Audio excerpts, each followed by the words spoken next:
Welcome back to Ion Radio. I'm John. And I'm Ken. And today we have a special announcement that we're going to be talking about. That's right, John. Today we are officially announcing that we are going to be streaming once again Worlds at AdeptiCon. So we're excited to bring you the 2024 Star Wars Armada World Championship here on Ion Radio. John, this is exciting once again. Yeah, I'm very excited for this. Last year was a blast, and I very much so enjoyed doing the live stream, competing a little bit, and being able to bring all those great games to everyone. We had a lot of good positive feedback too. Some of the things I enjoyed most, John, were the comments on how people were watching it with their families, and that they had, whether it's kids or spouses or other friends that saw our broadcast that got into Armada because of Worlds. Yeah, I think you and I both had someone that we didn't normally interact with that was like, whoa, I know this person that came out of that event. So we learned a lot of different lessons from last year, because that was really our first time ever live streaming, not in our own place. Right. So we had a lot of lessons that we learned and have had a year now to think about ways to do things better. So we're excited to hopefully bring you guys a better production this year around. Yeah, we're definitely going to be increasing some of our camera angles based on what we learned in terms of how we had things placed last year. We're going to update some of our audio, definitely the lighting. I know that was one thing that we were struggling with a little bit last year. So we've made some improvements in that area as well. Yes. We're bringing back our same crew. So let's take a peek and introduction to the rest of the crew for this. Ion Radio is back on the air for the 2024 Star Wars Armada World Championship at Adepticon. Hey guys, welcome once again. I'm glad to be with all of you. And for those listening in, I have Garrett, Ryan, Adrian. I'm Ken, so I'm going to give an opportunity for everyone else to say hi while I have a little bit of coffee. All right. Well, hey everybody. I'm excited to be back, going to the streaming table, Adepticon. This is our second year in a row. Let's go. Happy to be back to bring the full Sith energy to the table. Why just have the rebel perspective when you need just that little bit of evil to make the game go by? Control the narrative. Yeah, exactly. That's right. Crush. Obviously happy to be back. I feel like this is our second year, so we have a little sense of what we're doing now. We do. Absolutely. We've got upgrades planned. I think there's things we learned from what we did last year. We've improved that. I know we're looking to do an increase in some lighting issues that we had on the table. Definitely in the presentation booth, we're getting a new camera for that. Make that a little bit better. We've got some sound upgrades that we're planning for, and we're going to use some dry erase boards out for whoever's going to be out by the table, so that instead of going through 18 legal pads, just maybe 5 or 6 dry erase markers. We lost that Office Depot endorsement. Now we have to go with the dry erase. It's gonna be good though, the translation. But yeah, we got a lot of upgrades planned. So like last year, the one thing we couldn't control was we had a big light above us, just perfectly positioned above our table, and we didn't have any ways to diffuse the lights. So this year we're coming prepared, tents and tarps. There will be no washing out of what's going on the table. Last year we had 4 camera angles. This year we're going for 8 camera angles, so that we can get each part of the table segmented off, and the dice cam, of course. Ken and Ion Radio is bringing up a new 4K camera to go top down for that 6x3 view. Like Ken said, the audio last year, we had a lot of trouble with a lot of background noise from the crowds. So we're planning on filtering that out. And then we're going to have These are two mateys that we're really hoping to have a telestrator so that while you're watching, we can mark what's happening on the table, like they do in football, soccer, whatever you want to watch. It may not be important. We're just going to mark. And we're just but it'll make it a lot clearer, like what ships are moving, who's attacking, what's on what. And then the other thing we want to do is also have an additional TV off to the side so people can watch more closely dice rolls in the table itself without crowding around the players themselves, but also being able to see what's going on. So it's going to be good. We learned a lot of information last year and the resources we have available to us. So I'm hyped. I'm hyped to take it to another level. And I think Ryan is going to be our main man on the floor too, going around, checking out other tables while we're doing it. Nice. On the spot. Yeah. I mean, the runner is the most important. I continue to say the runner is the most important position in the broadcast crew, because we have to be able to tell you guys how many shields are going, you have or anything. You guys don't know that sitting behind your, right. Your tarp. So that's our dry erase board. It's gonna be good. Ryan brings up a good point. There's a lot of things going on behind the scenes that you don't see that go into the broadcast. And what Garrett just said, what Ryan just said, all the work Ken and John put in. I'm just the non-technical guy that sits back and marvels at all the chords and tries not to kick the outlet out of the wall in the middle of the stream. So seeing all the technical stuff that they've got planned is super exciting. I think it's going to add a whole lot, and it's going to give us a lot more tools to be really in depth, so you can get a real feel for what's going on the table. Well, so now that we've hyped this up, and John and I really have to work harder to make all this happen in 60 days, give or take. We promised for you. Well, that's okay. Last year, Garrett really hyped it up, and we kicked our game up just a little bit, and I think we hit most everything we want except the lights, but there was nothing I could do about that. Yeah, we got it this year, though. No one's stopping it this time. No. And I know that Ryan I caught that reference. There would be no one to stop us this time. And I know Ryan's really excited if I can get this telestrator to work, because he just wants to start circling buckets of Gatorade that are. Oh, that's it. If you know the reference, I've been watching nice John Madden clips all day long, and there is a surprising amount of John Madden clips out there. So I'll try to find my voice, because you want to be yourself. You don't want to imitate somebody, but I think that's my my soul right there speaks to me. In John Madden voice. So hey, it's honestly, Ken has this set up like Sports Center. So if you can John Madden it up, that's a good copy right there. That's if you're gonna pick someone, that's the guy. Yep. And like last year, it's gonna stay totally family friendly. I know I had a lot of people come up and say they were super happy they could watch the stream from home with their kids, which I thought was really cool that they wanted to watch it, period. So wait a minute, it's gonna be family friendly again? Oh yeah, I didn't get that memo. Oh, you did well. You did good. Just kidding. So actually, that brings up a good point, Garrett. I'm going to go around the room, let everyone kind of, if you have an interesting experience or some great stories to tell, I think now's a great time, because I was approached by several people that said that they enjoyed the fact that they could watch this with their families. I had quite a few people that were telling me that their spouse or some of their kids, in some cases, through our broadcast, wanted to start to play Armada, and I think that's great. So I mean, that's some of the stuff that I've heard. What have you guys heard? Adrian, I'm going to start with you, sure. Because why not? And welcome to the first time that you've been on one of the command stacks / Ion Radio. Thank you. Yeah, no, it's good to be here from the inner sanctum. Getting back to what you were mentioning about just kind of things you hear. Speaking from some of the Midwest tournaments that I've gone to, having the players come up and say, hey, you know what? I didn't get a chance to make it to AdeptiCon last year, but the broadcast that you guys did was really awesome. They had nothing but good things to say about it, and not to toot our own horns, but I mean, we put in a lot of work, and it seems like it's translating over. People really appreciate getting able to see the matchups. I mean, one of the guys who mentioned it won the tournament up in where was it? It was Round Lake or somewhere here in Illinois. Yeah. I'm sorry. Was that the one in Gurney? It was near Gurney. Yeah, I can't. To be honest, I'm terrible.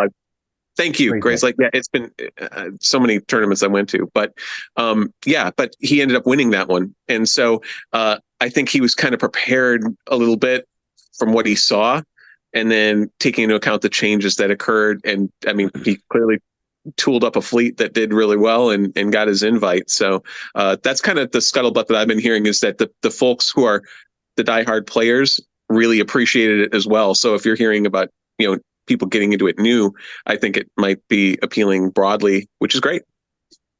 Well, last year, my voice totally died. And I was Forgot about that. Cough drops and stuff. Yeah, I'm gonna just not speak for like a week ahead of time, and I'll be prepared for that. But I just thought it was cool to bring some, a real production to Armada, and Ken and John, you guys do a ton of the work on it, and I just get to show up and be a runner. So I'm thrilled to be a part of that. But it's just fun to be like, kind of at the center of it all, we're at the top table most of the time that we're featuring at Worlds and getting to see all the action. So it's just a cool feeling to be a part of. And whenever someone comes up and says, you guys did a great job, it's really validating, because it's like, it's long hours for you, Ken. You've probably talked 28 hours straight. I don't know what you have, what the hours are, but like, to talk that long, it is not easy either. So it's just a good time. So we had 35 hours over the entire weekend that we were actively involved in one way or the other. Not all of it the camera was on, but I know we were all talking, interacting with different folks throughout that. And there was one game I wasn't a part of because I was doing the Shatterpoint demo at that time. But 14 of the 15, I was there. That was a lot. Was that the game that it was John and I? I think that was you and John, correct? Nice. I remember that. It seemed like something was missing, and it was Ken. 14 for 15 is a pretty good average. Yeah, so. his sultry voice. It's not bad. I'm hoping to be able to do that again. We're gonna have a water cooler with us just in case. Nice. And Ryan, just because your voice went out last year, if you have it, we're gonna make you do some color commentary for at least 1 or 2 games. Absolutely, I'd love to. Garrett had like some like nuclear grade cough drops. I forget what they were. They helped get me through. That's what my wife buys for me. All right.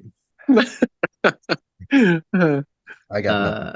But yeah, guys. No, I'm excited. I had a lot of people. I've got my grubby little hands and a lot of Armada community stuff around, and I have a lot of people still to this day bring up the fact that they watched the tournament thing. A lot of new players. I think the AdeptiCon. So our stream was existing and good, so that was really good for the game. And then like we got to announce like the new season kit, right, for the organized play, and then that was just a real shot in the arm. And there's a ton of new players out there who've only been playing for like 5 months.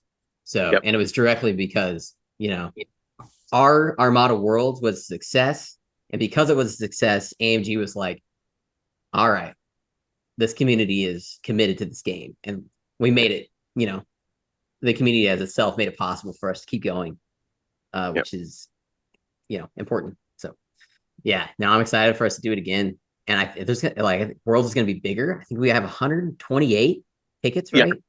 Yeah. So that's a lot. That's 28 more baseline players than last year. And that's not counting like the last chance qualifiers. And like most of the side events have sold out at this point. Which is wild. For everything, in my opinion. And they're bringing back the prize. Well, I'm really excited to see what they've got. I love alt arts, so I want to see what new alt arts are going to be. Yeah, it'd be fun. I'm looking forward to all the nifty stuff that AMG is going to do for the prize wall, and I love the fact since Armada is a longer game, you're going to get more tickets to be able to get stuff off the prize wall versus, let's say, you're playing 2 games of X-Wing in the same time as a game of Armada. I think the ticket count's going to be kind of more balanced, as opposed to, if you're playing 1 game of X-Wing, 1 game of Armada, you get the same number. Something's not quite right there just because of the time constraint. Yeah. And Ken is our master negotiator. He's our personal Obi-Wan Kenobi. Hopefully he can lure in some AMG staff to divulge their secrets again. That's right. Well, we don't know at this point if we're going to have any special guests in our broadcast. We did have Will Schick last year, and definitely huge shout out. I really appreciate him coming out. And then we had some great support with Ann and Courtney from Atomic Mass Games also last year, helping us out and doing the award ceremony at the very end, which was great to have that on the channel. And boy, talk about a way to finish Worlds last year, having the mutual tabling at the Yeah. very end, something you Yes. do very rarely see. And I was so taken aback at the fact that it happened. I completely forgot who was supposed to win in that case. I haven't seen it. I haven't seen it since. I have not seen it before. That was pretty crazy. Well, that's One in a million, kid. while I'm thinking about it, that is another thing that we are also going to do is we will be recording all of this offline while live streaming it. So in the off the wall shot, we have another internet interruption, which we're hoping we won't. We'll be able to rebroadcast entire games later. So that's something we're planning for as a possibility. All right, so now we've had an opportunity to kind of talk about what we're expecting at the con, what you should think about when you're playing games and coming out from wherever around the world that you are. But definitely stop by and say hello to us, preferably not right in the middle of us trying to explain what's going on the table. But definitely stop by in between games. We're more than happy to talk to everyone that stops by. And it was great for me, definitely in between games, to talk to so many different people. So please stop by, say hello to us while we're in between games. But speaking of games, last year we did the what admirals do we think are going to make it to the end at Worlds. So each one of us picked a different admiral for each different faction. We kind of made a game out of it. Now this year I want to just no holds barred, pick your 4 admirals of what you think or which admirals you think from each faction are going to place highest at going all the way to day 3. So if they don't make the top 8, did they make, day 2? Did they show up at all? And then we'll kind of come up with a fun scoring system, and then whoever wins gets bragging rights. And Ryan, I don't remember who won last year. Do you recall? We were talking about this earlier. I think you won, Ken. Is that why This you're is me? I thought I won. I think you won. I think Garrett got dead last. I definitely did, for sure. Okay. I'm picking. I think I went last when I got the pick too. So Yeah, Ken, we I think you rotated got like through. 3 out of the top 26. Did or I? something. do we get duplicates? Can we like both choose the same? Oh yeah, we I can don't- both choose. I'm going to allow it Okay. this time to make it All more right. fair. To make it Thank more you. fair. I think I just got lucky with some picks. That's my guess. So just because of that, Garrett, we're going to let you go first. Oh, nice. Unless you want me to make Adrian go first. No, I make Adrian go first. I'll feel All right. dirty if I go first. Oh Okay. man. All right. So I'm still thinking. All right. So because of course Imperials are my jam, I've got like 8 Imperial admirals swimming in my head. So okay, so I'll go for CIS. Martuk for sure is going to be up there.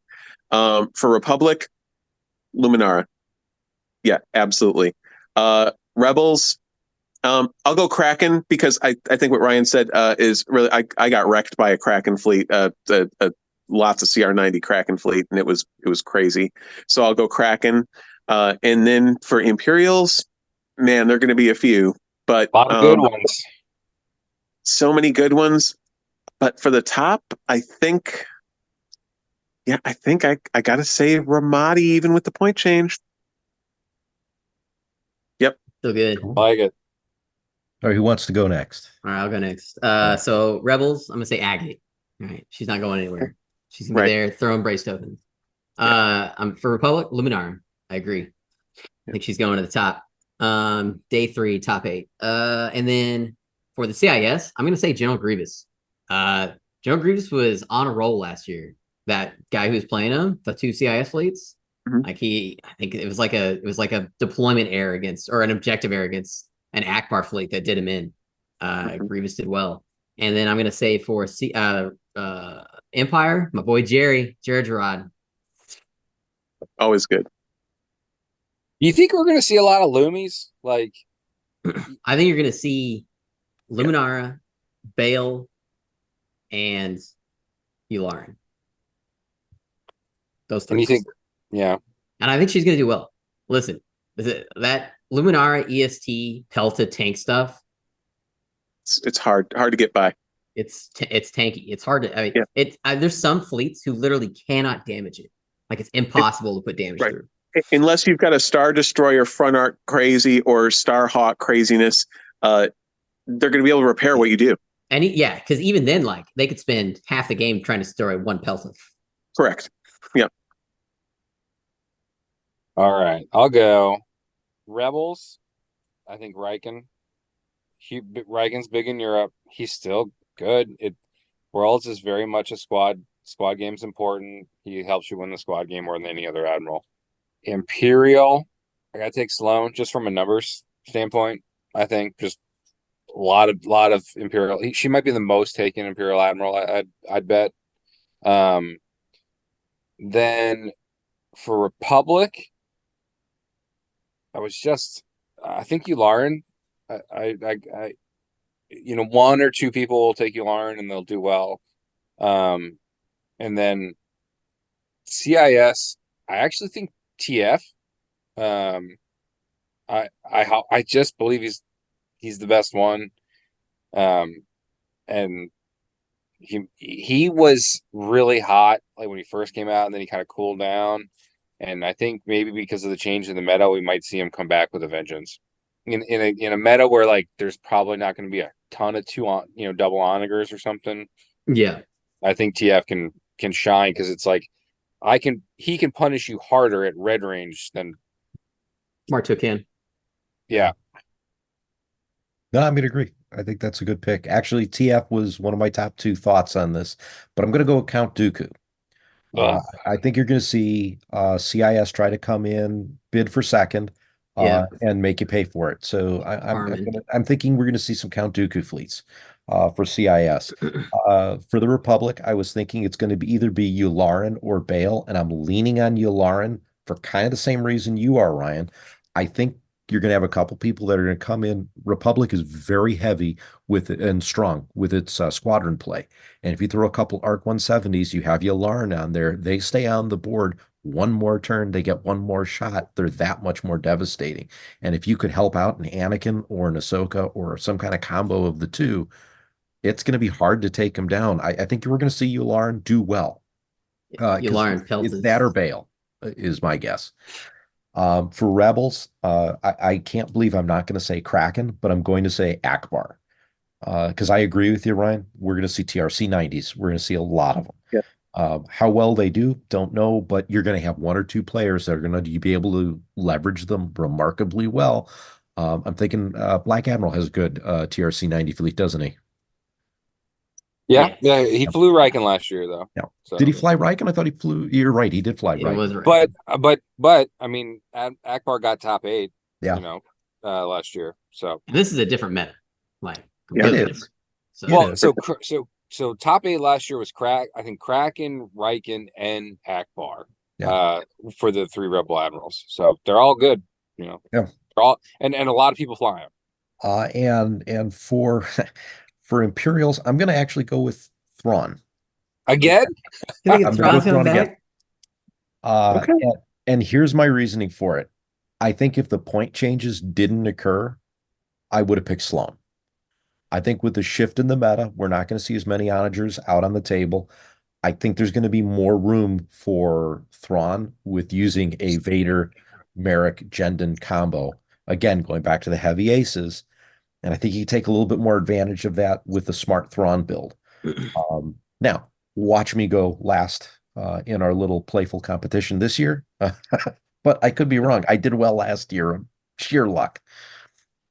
I think I want to mention none of us picked him, and maybe John will. I don't know. But I think Mahdi has gotten a lot of play recently. He won GSG with Paul's list. A lot of people are kind of finding, including myself, when building with Imperials, it's like, oh, it's kind of nice to have that extra hull and you can do other things and get more firepower. Mm-hmm. So I don't know how many people played Mahdi last Worlds, but I almost think we would double it. Like if 2 people played, I think 4. I don't recall seeing a Mahdi at Worlds last year, at least any notable fleet that made it far along. But you're right. And I don't know if this is attributed to a lot of the new players that are getting into the game. And Mahdi is he's really simple to use, so you can't forget any of his functionality when you're under pressure. You just have more hull. But you're right. I mean, a 14-hull Star Destroyer is nothing to sneeze at. I mean, when you're getting away with your Star Destroyer on 1 hull and going, phew, I'm just getting away. If you're getting away at 4 hull, you're good. You can take that last hit and make it away and save your points. So you're not wrong. Vader comes in and rolls the 2 doubles, and there's no defense tokens left. So nothing for it. It's the dark side, baby. You just, that's how he rolls. I think Ozzel's also a wild card for Empire. You see it here in the Chicago line. Oswald, yes. Yeah. Nick, there's a lot of good choices for Imperials. Yeah. So we're going to see what happens. We'll get John's in here as well, so that we can kind of compare, and again, friendly competition amongst the 5 of us. It's a fun thing to do, because why not? Well, go ahead and put it in your comments too. Listeners, put your what your top performing admirals are, and then remind us when we get the results. That'd be cool to see. It would be. So yeah, definitely mention that. Put it out on the Discord if you want, but definitely comments on the video, because let's get them all in one spot.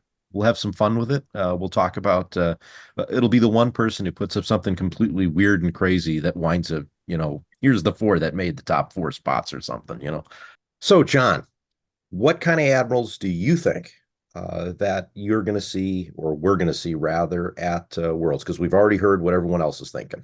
Yes. So with it being different than this year that we get to pick anything, the clear winner for me for the Republic is going to be Bale. Bale's just so versatile in every fleet composition, and in a knockout type tournament, I think Bale is going to be the highest placing Republic fleet. Okay.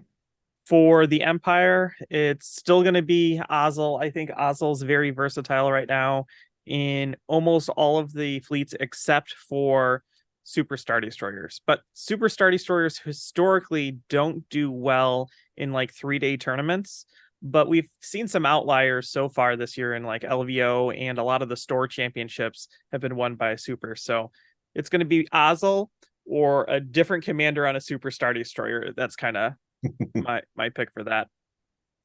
For the CIS, my pick is going to be a Grievous list, and specifically a double Recusant fighter Grievous list. I think is going to do very, very well. So that's my pick there. My hardest pick, though, is going to be for the Rebels, because the Rebels don't have a clear winner. They have like the 5 good commanders, which you guys have pretty much already labeled everyone. Akbar, Agate, you have Kraken, you have Riken, and then my final pick, which is going to be Bluefish, Radis. Radis is very good at these type of tournaments, because you can drop in, kill something, get like a 7 or an 8, and then you just peace out and try to keep your rest of your fleet alive. So my pick for Rebels is going to be Radis. All right, I got you down here. We're going to go ahead and showcase our whole selection right here on the screen, so that you guys can kind of play along. Leave in the comments of the video what you guys think, who might be the best admirals for each faction. So one thing we do occasionally like to do is play another game, which is what have we been playing? But we're going to do a slight twist to it this year. We're going to do, if we couldn't play Armada at Adepticon, what would we like to play? And Ryan, since this is your usual favorite segment, what would you like to play at Adepticon, assuming you could not play Armada and you were not going to be streaming? So I have a ton of miniatures that I have not played in a decade, and I would need to get out. But I would play Middle Earth strategy battle game, and I would learn the rules again. They're having a little, one of their big tournaments. It's a GW game. It's Lord of the Rings, basically. It's a skirmish tabletop game, and I put a lot of money into it, and I'd like to try to use it. And my wife would like me to sell it, but I'd like to use it. So I'd probably play that, because that's another kind of like good Armada type community of like just kind of a little bit more laid back folks. Adrian, what about you? There are other games other than Armada. Good That's answer. cool. I hadn't heard that. Okay, so I'm kind of a purist, so if I wasn't playing Armada, man, that's a really, really good question. I guess I would probably, only because a friend of mine from Ohio, Brian, who used to be in Chicago and made a very poor decision to move out of state because we miss him terribly. No, but he plays occasionally. Oh, what is it? It's shoot, no, I'm blanking on the name of the game.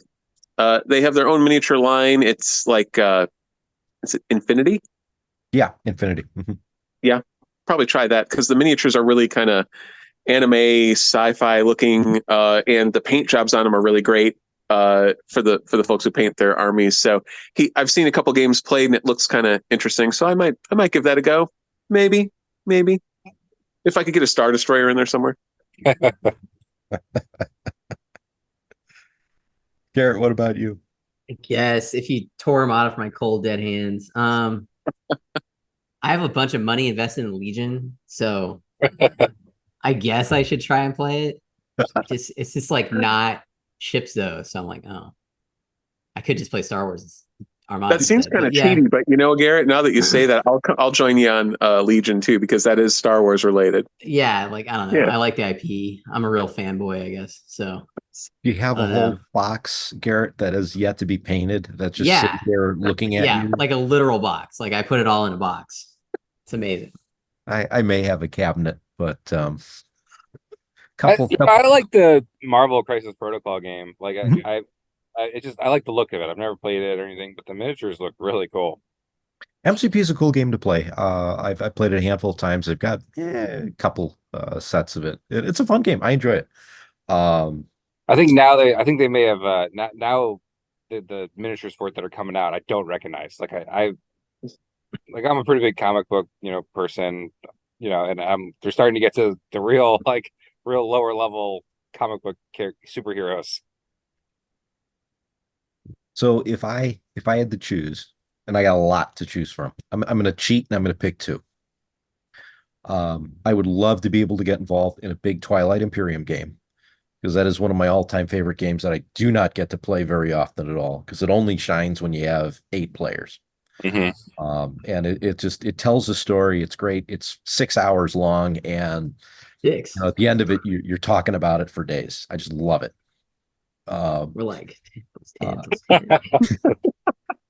and the other game that I would love to play more, another miniatures game that is older than a lot of people that play Star Wars Armada, back from 1979, Starfleet Battles, which is still going rather strong. In fact, there's people that will be at Adepticon playing it. I know because I was asked if I wanted to join in on that, and it's like, love to, but responsibility is streaming Armada. So, but Starfleet Battles is another game that I would love to play more of. It's kind of playing accounting and doing your taxes while moving spaceships, but your classic 80s miniature game. Classic 70s, but yeah. Yeah, your spreadsheets and pencils. Pretty much, yeah. I mean, you can do your math very well if you can play these games. Kind of like BattleTech, but more complicated. I think I've heard Starfleet Battles referred to as ASL in space. So this guy.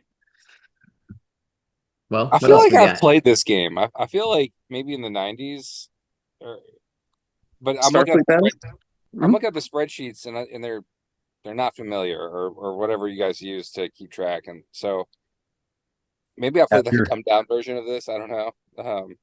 There's a version that came out 2005 called Federation Commander that used grease pencils or dry erase.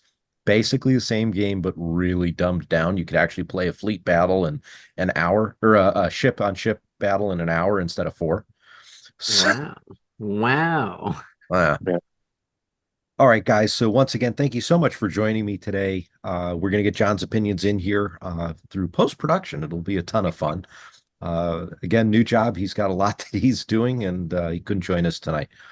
But definitely from the bottom of my heart, thank you guys once again for joining me and John and being able to stream Star Wars Armada to the entire world, 4 worlds at AdeptiCon, because I look forward to this every year, and getting an opportunity to spend all this time with you guys it's a lot of fun to be able to do something exciting like this for a game I enjoy with friends of mine. And that's, I think, the best part of it here.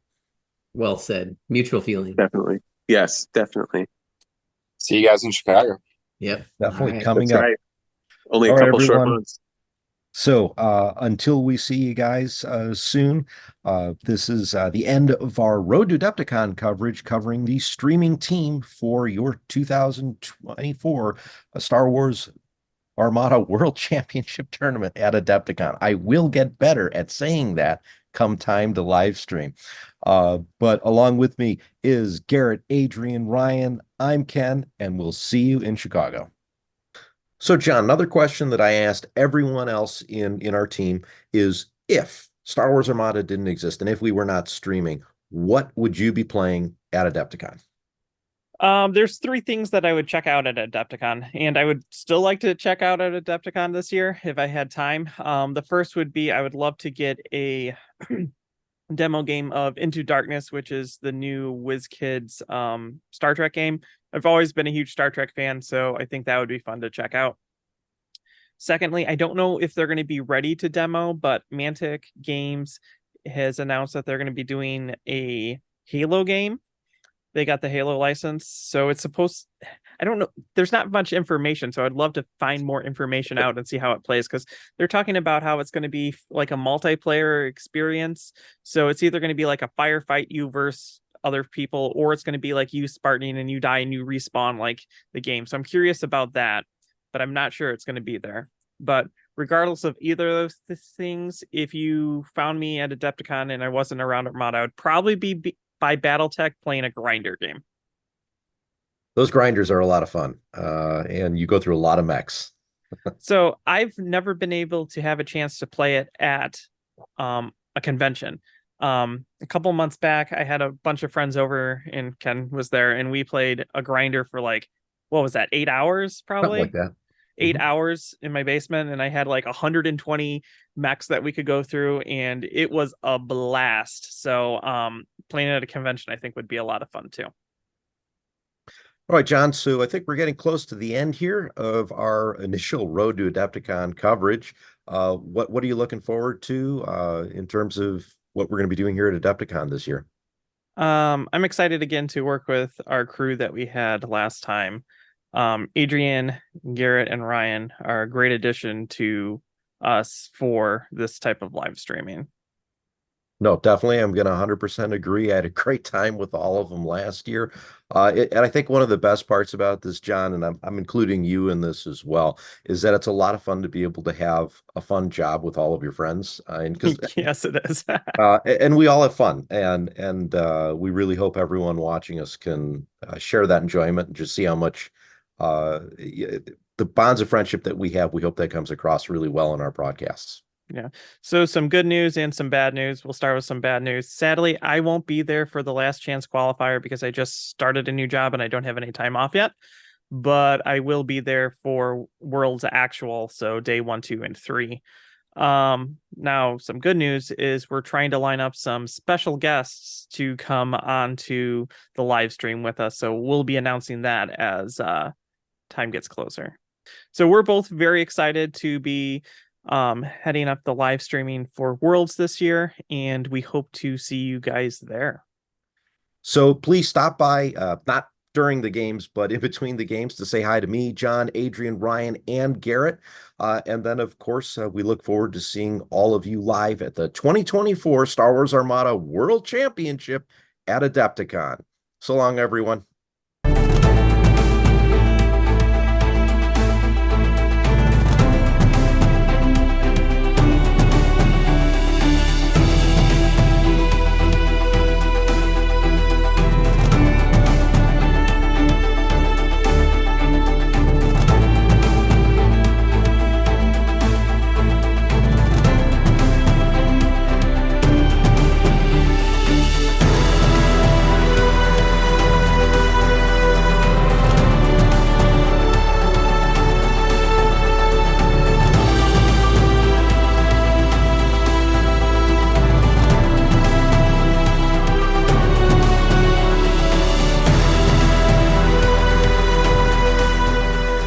So Garrett, since you actually brought this up, this is a great segue into my next point.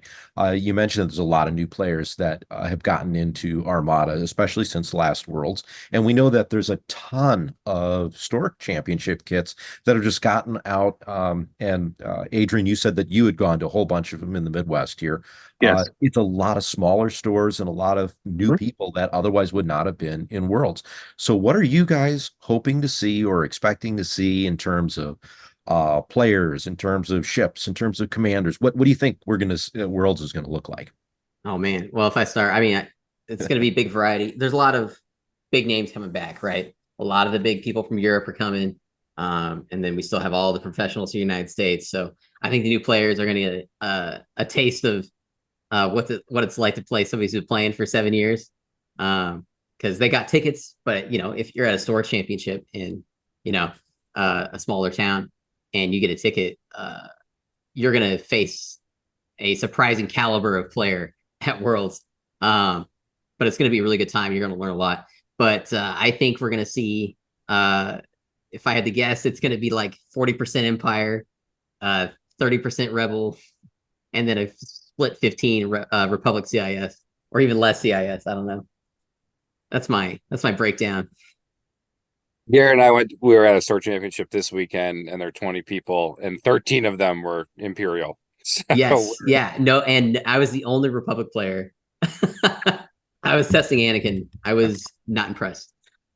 I think the store champs are one of the best things that AMG has done for the game, and bringing people and bringing the community back together. And I think the impact that will have on Worlds, and I've been thinking about this and having conversations here and on Discords, and the conventional wisdom is, you have to have a fleet for Worlds that is 4 rounds that can do be a 4-round fleet. But store champs a lot of them are 3 rounds, right? And you have more like 3-round fleets that are skewed, that may have a trick, or are heavy into bombers, or just kind of skewed. And that's what I mean, kind of in the difference between a 3 and a 4-round fleet. And one of the most interesting things I'm looking forward to seeing at Worlds is the amount of 3-round fleets that we have.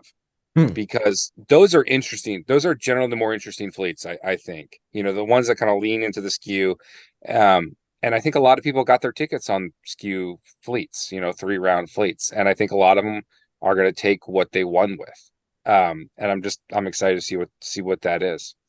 And the conventional wisdom is that they won't do 3-round type fleets, won't do well in 4-round type fleets. And I've been thinking about that more and more. And I'm just not sure that's true. I'm just not sure we're not in an environment where skew fleet could go 10-1, 10-1, 6-5, 6-5, and get 32 points, blow everyone out the water in 4 rounds of Swiss. So there's no matchup luck. Like if you get a new player round 1, it's not going to happen here.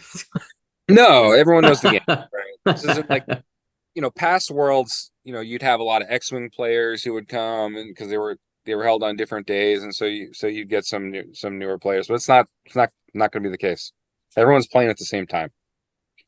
So something else to think about, if I could interject. I don't disagree with anything that you guys said, but from the perspective of that 3-round fleet, another dynamic that you have to think about is with the introduction of having these tickets at the store level, qualifying, those store championships are typically people you play against regularly. That's the regular meta that you see. So how those players behave.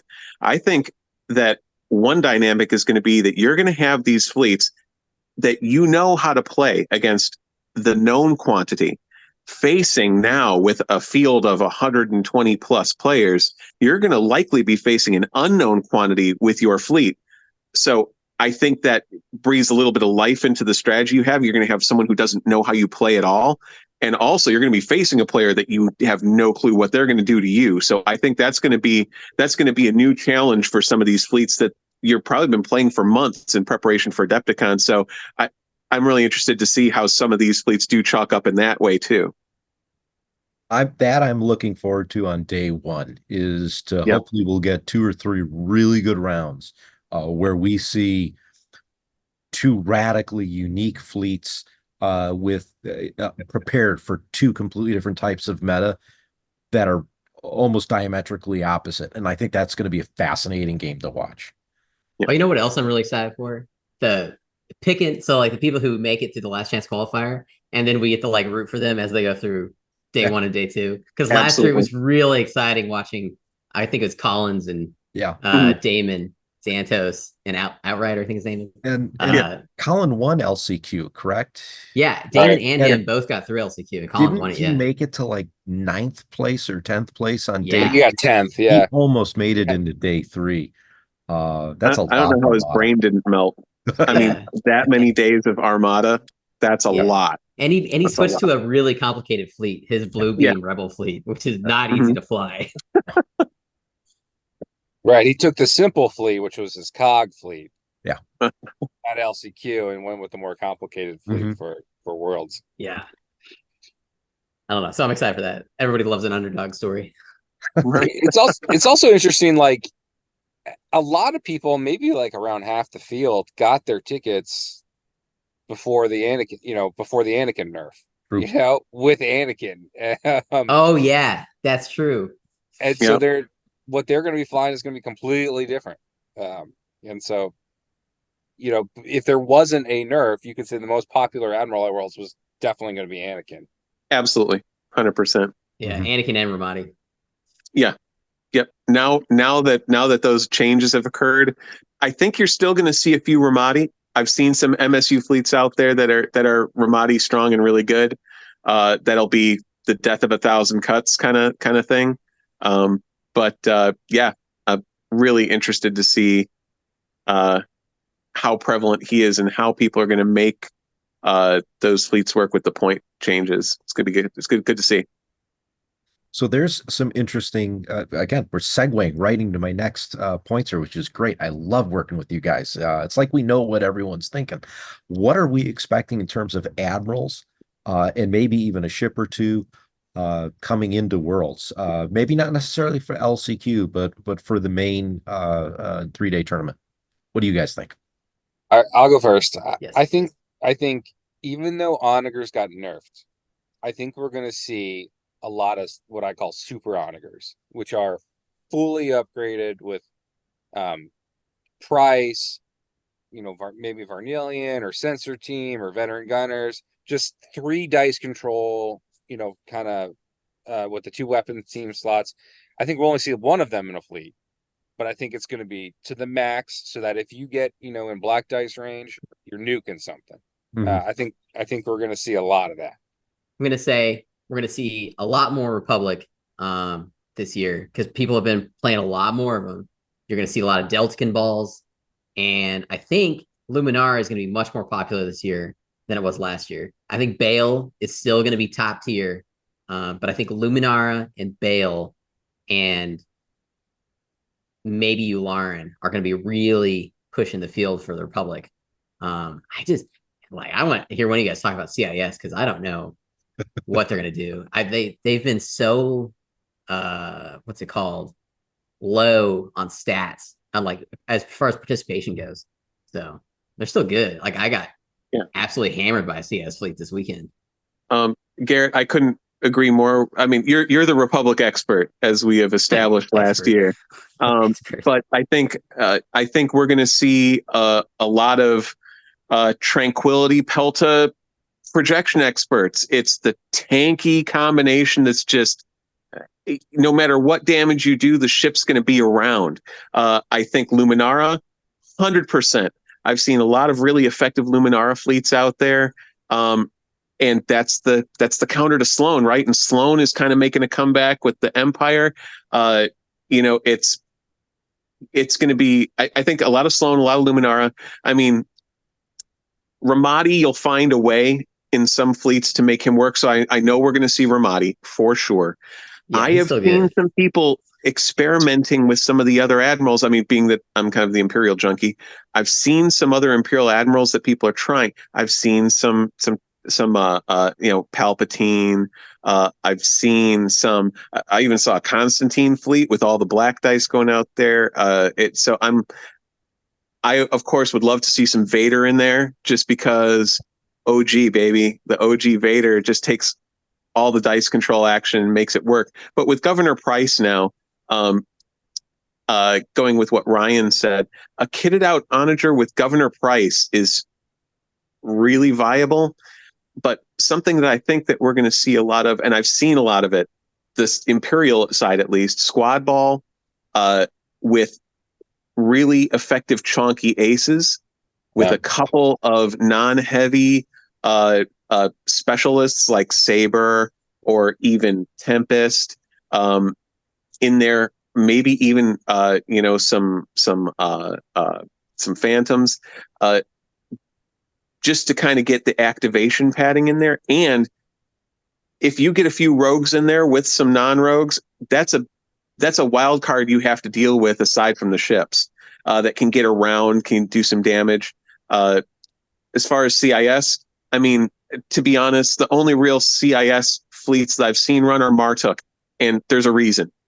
Crushing extra dice, just swivel, Patriot Fist, Martuk. If you've got shields, they're going away. So it's a super big hit. I think we're going to see the CIS players that play are going to be Martuk. That's my thought. Rebels, I'm still. I mean, Akbar is always going to be there. Akbar has kind of been the popular Rebel Admiral that I've seen at tournaments lately. Yeah, and Agate. I think with still got Agate. Rebels. Agate, yeah. I think you're going to see the defensive admirals. I think you're going to see Kraken, Agate, and Riken, surprisingly. But I think, unfortunately, I think we're just going to see a lot of CR90 spam with rogues. I have a bad feeling about that. I hate flying against them. I don't think they're that interesting kind of fleets. And so I think we're going to see a lot of that type of thing. Which, if you bring a super onager that can just nuke a CR90 a turn out of the sky, you're gonna be fine. And Adrian, I couldn't agree more on the beefy Imperial rogues that we see a lot now. Like Morna kind of like disappeared after for a while, and she's back and back, baby. Quite a few lists. Vader, Rogue Vader is amazing. Rogue Vader is just unbelievable. Where else can you have a speed 5, 2 red, adept 2 rogue? It's your own rerolls and bomber. I'll just fly up, and I mean, you get your ship with 1 left. Oh, okay, I just hit you with a big shot. I've got no shields on that hull, and I've got 1 hull, and I'm flying away really fast. Vader's going to fly you down. He's going to reroll his own dice, and he's going to end your world. Every Imperial fleet is going to have that Merrick Steel, Jend, and Vader combo. Yeah. Well, sure. Let's do a prediction here, because I think on the Imperial fleets at Worlds that we see, let's say there's 50 fleets of Imperials. How many of them are going to be Vader? Now, there are going to be some Imperial fleets that are all ship, but what percentage? I think I'll go first. I think of all the Imperial fleets, 65% have Vader. The TIE Defender? Squadron, TIE Defender, Vader. I think that might be super high, but so good. I don't know. If there's a squad ball, I don't see how you don't have him. Yeah, he's a staple. He just staple. Yeah. He's super expensive, but he's so worth it. Worth it. 2 reds with 2 rerolls. So the only thing I'm going to sit there and say is, if you've got Merrick, he's going to hit a ship a little bit harder, more consistently. Yeah, but they're both there. But if you have both, and this is where it comes up, is the question: if you bring both, then I mean that's a nasty combo between Vader, Merrick, and Jendon. Yeah. But if you only bring one, that's where I can see him not coming in. I Vader. Agree with Ryan. It's going to be. If you only bring one, you bring Vader. That's the rogue. You don't need to activate him. He can go anywhere he wants. He's got his own rerolls. Sure, Merrick can turn a hit to a crit. Great job. But Vader can reroll both those red dice. And Merrick, you need to activate. Right. I don't know, that Vader, Tell, Bosk. Oh, boss, yes. Who's the other Boss. person you put with him? The other Oh, rogue. not Rogue, but you get Zyrtec with boss. Zyrtec, thank you. Zyrtec. Yeah. And then Vader So, never yeah. dies, and he's wrecking Never the dies. face. I mean, Vader's Yeah, so if you- good Mhm. that I saw him in the Sloan fleet that I flew against this weekend. Nick Like, Right. he Griffiths. does nothing, right? But Didn't he's care. so good. Yep. Yeah, Nick Sloan, he had Morna, Merrick Steele, and Vader. Yeah. Nice. Nice. Did he have Jendon? Yeah. Yeah, because you can put Jendon right between the two, and whoever you want, whichever Yeah. is more advantageous. If you're shooting an ace, you let Vader go again. If you're shooting a ship, you let Merrick go again. Amazing. Yeah. It took a hard counter ship that had like quad laser turrets, Okay. ESTs, and like all the tech that's against it to survive it. And that was Nice. that was enough. So as long as you tech out all 100 points to You handle Vader. can beat, right? sure. Like, you can beat Imperial Rogues. Like, that's not, Yeah. you can certainly beat it. It's not unbeatable, but it's very strong and very popular right now for pushing damage through the ships. Small ship killer. Man, there's nothing worse than like you're flying a CR-90 and like Merrick comes in and then Jennings comes in. And you're just like, oh, like I won't last a turn, you know? Right. Well, there's not that I have this as a personal experience, but there's nothing worse than having your Star Destroyer at speed 3 getting away and on one hull, and Vader comes up to your rear with no shields and re-rolls his 2 reds and gets the hit. 4 damage, 2 doubles. So I'm thinking we're going to see a handful of SSDs. I think we're going to see a combination with either Piet or Jared Gerard, probably more likely Jared Gerard.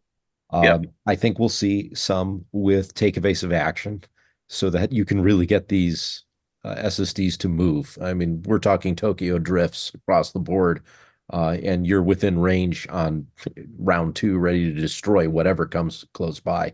I think that's going to be a thing. I do agree with you, Ryan, that we're going to see a few defensive admirals. I think we're going to see Dooku in the CIS.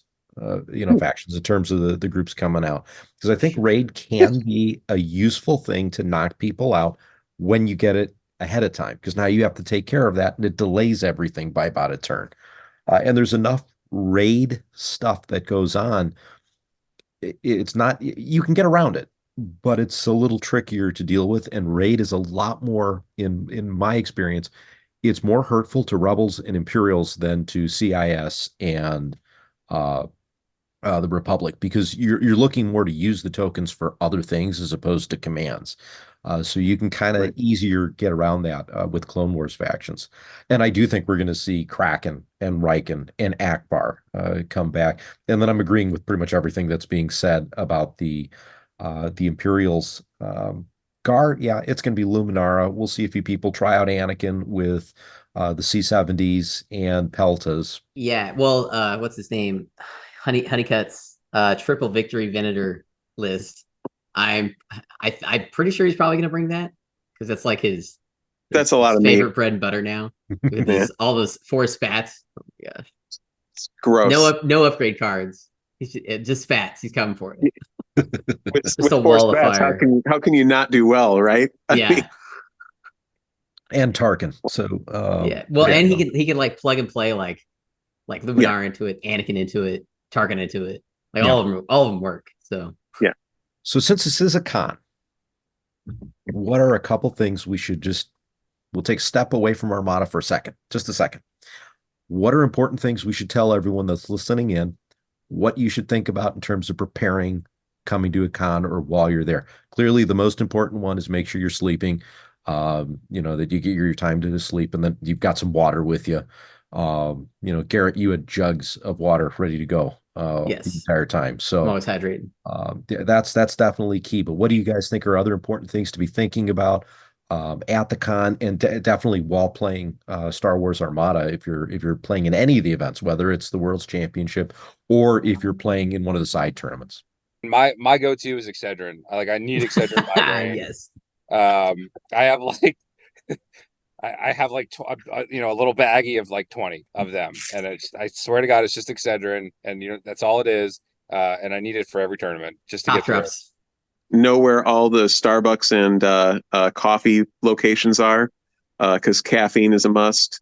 And I will say this, even though my heart is black, just be courteous. Everybody's there to have a good time. We're all on the same team. Team, have a good time. There's no need for any kind of flack. Hey, people are going to be in an environment with lots of overstimulation. So just, recognize that everybody's going to be a little bit out of their element. So just a little bit of kindness. Yep, I totally agree, Adrian. Only one person wins, unless you're playing the team tournament, and then 4 people win. But, only one And as person long as wins. it's me. No. Yeah, and if you don't do well, it's like not a reflection on who you are, right? It's just you had a bad day. Like there were incredible And you're at players. Worlds. You made it. They were you're at incredible Worlds. players at Worlds last year who didn't win a game. Like some of the best players in the world, and it's fine. It's not a reflection on who you are. It's just a game, guys. So I totally agree. Have that kind of Armada spirit. That's actually what you were saying. Kind of goes along with. I'm a big MMA fan, and at that level, you may be rooting for someone to win, but just to be in the fight, having a loss against one of those world-class opponents is not in any way, shape, or form a knock on you. You can compete at that level. That's enough.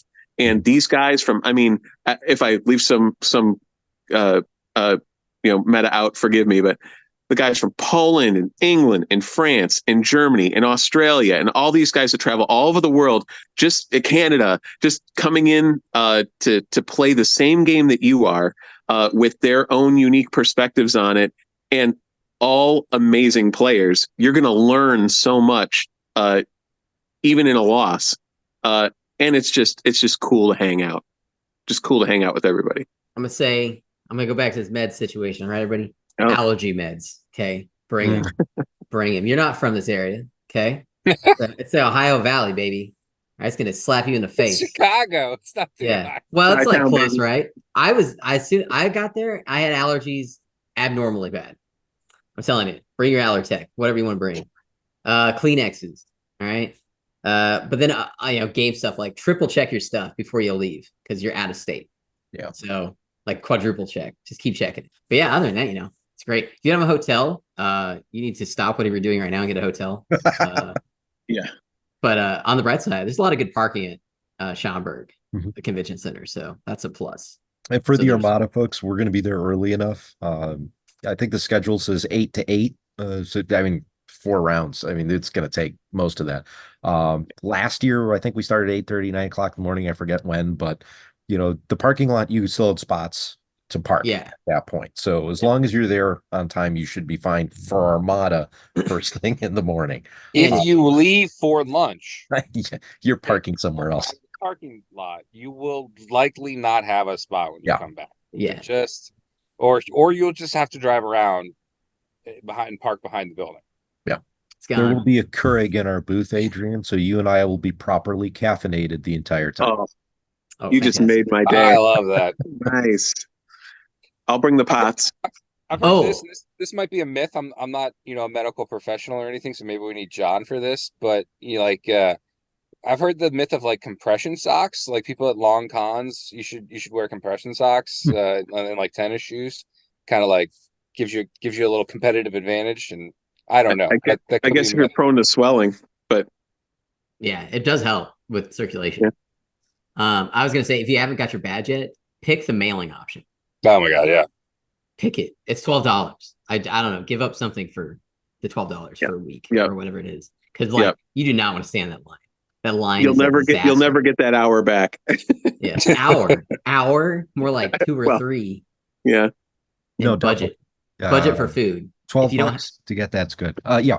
Food's an important thing. Yeah. There is one thing in the exhibit hall for food. One of the concession stands was open, so there's food there, and there's good restaurants in the area. But again, as Ryan said, if you leave, I recommend like just bring some peanut butter and jelly or something equivalent, because it is not you're worth in Chicago. Oh my god. Well, not during the middle of the tournament. You could go to dinner. I'm telling you, in the middle of the day at 1 o'clock. You know what I mean? Bring a snack. I got to figure out if I can order potbellies. I feel like the potbellies in Chicago taste differently. I used to live in Chicago, and like I think it's just better over there. And maybe we can order it to the con. Have There a you go. special delivered right to the booth. That'll be good. Mhm. Get something. At Just that type in point, you just address get for the you just DoorDash. order yourself some Giordano's at that point. Yeah. Yep. For sure. Just But yeah. do some pizza right, man.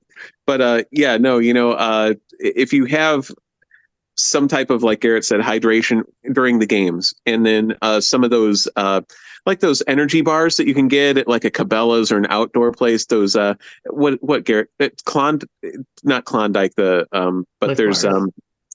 not the ice cream bars, those high energy, like the granola bars with honey and stuff like Cliff, that. Cliff bars, right? Cliffs, thank you, Cliff. Yeah. The Cliff bars and stuff like that. Just some kind of energy to keep your blood sugar up while you're standing for the 8th hour moving your spaceships. Otherwise, your opponent's going to call you out when you start to get the shakes and Bump like it across the you're table. bumping, all of a sudden swear- you're in short range I instead of swear a it was an medium. arc. I swear. Right? No. My blood sugar made it out of arc. For people coming out of town, try and hook up with someone who's got a ride.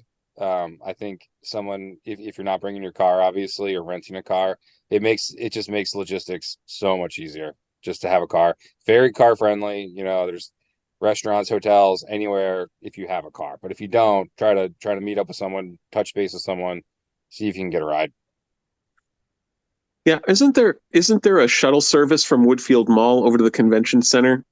I think it's Woodfield Mall. I know they have a Yeah. remote or satellite parking location, Yeah. and they do have a commuter shuttle that brings between. So there's places to park. You're waiting a little bit longer for a commuter shuttle. So if you do that, that's a good option. I agree Yep. with you there, but don't do it expecting to get that shuttle direct immediately.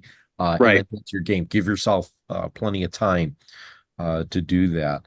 There's an IKEA right there. So if you're going to hit the IKEA up for the weekend, do it at the beginning, I recommend, because at the end, you're not going to want to go to IKEA and spend 3 hours walking through the store. So I've got a list of things you need to get. So I'm going to be there. We have an IKEA in Cincinnati. Go to IKEA, buy yourself one of those assemble yourself couches, bring it to the game. You can sack out on it. Easy to build. I need a new couch. Yes. Yeah.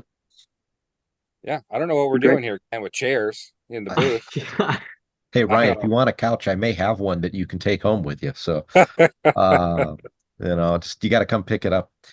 I'm thinking I'm going to go to the Peter Cushing route, and I'm going to wear slippers. Nice. I think that'll be a good idea. I don't know if you're being serious or not, Ken. Is that going to be the new uniform? Last year it was Ion Radio polos. Are we going to do Ion Radio smoking jackets this year? Well, that could be an interesting thought. Class it up. velvet I'm down. ones. I mean, As long as I have a black expect that in velvet my one. mailbox now.